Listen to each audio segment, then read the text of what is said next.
From Palmer Field at O'Shaughnessy Stadium here on the campus of the University of St. Thomas in St. Paul, Minnesota.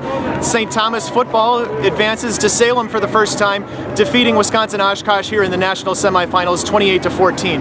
I'm Pat Coleman. This is my D3 football report in a game second week in a row in which St. Thomas jumped on one of the opposition's mistakes early as UW picked up a fumble on a toss and took it in 25 yards for the touchdown to put the Tommies up 7-0 with just 14 seconds gone in the game. The Tommies then blocked a punt on Oshkosh's next possession and finished it off when Matt O'Connell hit Logan Marks, the tight end, for a touchdown pass to make it 14-0 with 10:48 to go in the first quarter. The Tommies came back and scored again in the first quarter, this time on the end of a 75-yard drive. Tommies chewed up 16 plays and 7 minutes and 51 seconds of the first quarter for that play, and O'Connell punched it into the end zone to make it 21-0. Now, Oshkosh, which had trailed 10-0 and trailed 14-0 and then trailed 24-9 and 21-6 last week, they trailed early in the first three rounds of the playoffs. They trailed here 21-0 at the end of 15 minutes.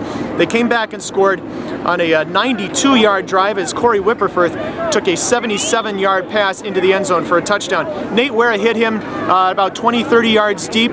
Ball was underthrown a little bit. Whipperforth came back for it, and then Tyler Erstad, the safety, just missed him, and Whipperforth was off to the races to make it 21-7. Game stayed that way for quite a bit, and we were into late in the third quarter before St. Thomas put another score on the board. This 80-yard drive at which Matt O'Connell finished off with a touchdown run made it 28-7. Now, Nate Wera, who is playing with a broken pinky by all reports, struggled a little bit passing, didn't run the ball very well, and he did, however, lead a 78-yard drive and finished jumping into the end zone with a 1-yard touchdown run to make it 28-14 with still 16 minutes and 18 seconds left, $1:18 to go in the fourth quarter. But the St. Thomas defense really locked things down, and Oshkosh forced to basically abandon the running game because they had no success running the ball against St. Thomas. Oshkosh, struggled in the fourth quarter. Nate Wera was 2 for 5 passing, just 14 yards, and St. Thomas was able to run out the clock and come away with a 28-14 win. This was a meeting between two teams who had never been to the Stagg Bowl, so St. Thomas will be advancing to the Amos Alonzo Stagg Bowl for the first time. They will face Mount Union, which defeated Mary Hardin Baylor 48-35 earlier this afternoon. Some of the numbers, and again, I mentioned teams struggled to run against St. Thomas, and Oshkosh did as well. They ran just 25 yards on 28 carries. Coleman, who did not carry the ball at all in the fourth quarter, finished the day 7 carries for 18 yards. Nate Wera, 15 carries for 1 yard, and as I mentioned, I think I mentioned, but he's 20 of 34 passing for 266 yards.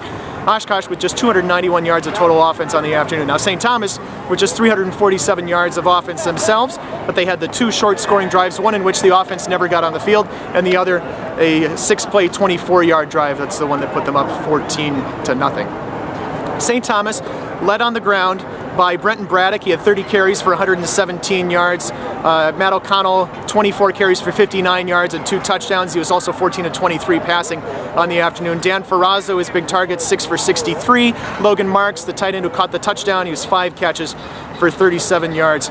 St. Thomas had a lot of success on offense in the first half. They converted 6 of 11 on 3rd down and then 2 more on 4th down, so they really converted 8 times out of the 11 opportunities they had on 3rd down. They were just 3 of 9 on 2nd down or on 3rd down in the second half, as Oshkosh began to have a little bit of success against them defensively, but was not able to come back against the St. Thomas defense. Again, the final score here from St. Paul, Minnesota is 28-14, St. Thomas over Wisconsin-Oshkosh. That's my D3 report, and I hope to see it on D3football.com.